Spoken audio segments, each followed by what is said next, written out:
ሰላም ተወዳጆች፣ ዛሬ ስለ አውርቶ አደር ሰዎች መገለጫ ልናገር መጥቻለሁ። ወይም ደግሞ በኦሮሞኛ ቋንቋ ፋርሴ ቡላ የሚባሉ ማለት ነው። እነዚህ ሰዎች መገለጫቸው ምንድን ነው? እሱም በደንብ እናያለን። እነዚህ ፋርሴ ቡላ ወይም ደግሞ አውርቶ አደር የሚባሉ ሰዎች መገለጫቸው ምንድን ነው? እነዚህ ሰዎች የሚተዳደሩት በማውራት ነው። ስለዚህ በኦሮሞኛ ፋርሴ ቡላ እንላቸዋለን። መገለጫቸው ምንድን ነው? የሚኖሩት በማውራት ነው። ቁም ነገር የላቸውም።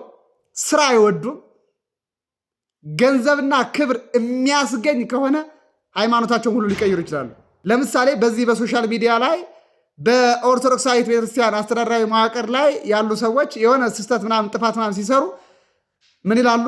በቃ እኔ ይሄ ቤተ እምነት አልተመቸኝም፣ እኔ በቃ እንደዚህ ከሆነማ ሃይማኖቴን እቀይራለሁ ይላሉ። ኢቲስት ሆናለሁ ሁሉ ይላሉ። ሃይማኖቴን ልቀይር ነው ምናምን ሶሻል ሚዲያ ላይ በቃ አውርቶ አደር ናቸው። በዚህ አውርቶ አደር ናቸው።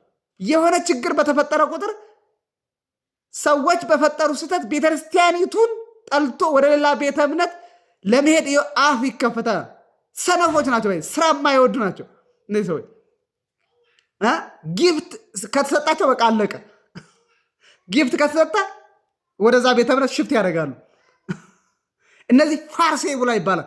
በእውነት ኦሮመኛው በደንብ ነው የሚገልጻቸው። ፋርሴ ቡላ ወይም ደግሞ አውርቶ አደር መገለጫቸው እንደዚህ ነው። ማውራት ነው። በቃ 24 ሰዓት ማውራት። አንድ ቁም ነገር የላቸውም። አቋም የላቸውም።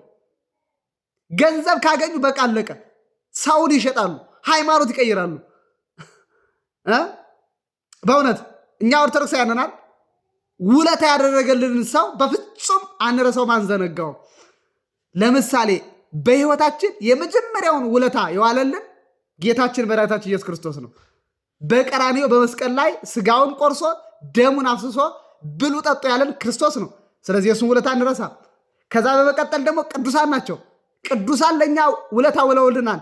በህይወታቸው ዘመን ስለኛ ሲጸልዩልን ኖረዋል። በአጸደ ነፍስም ስለኛ ይጸልያሉ።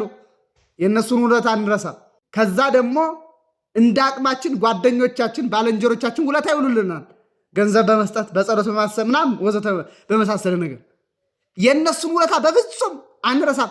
እንዲያው በዚህ ስንኖር ብንጣላ እንኳ በክፉ አናነሳቸውም ስማቸው።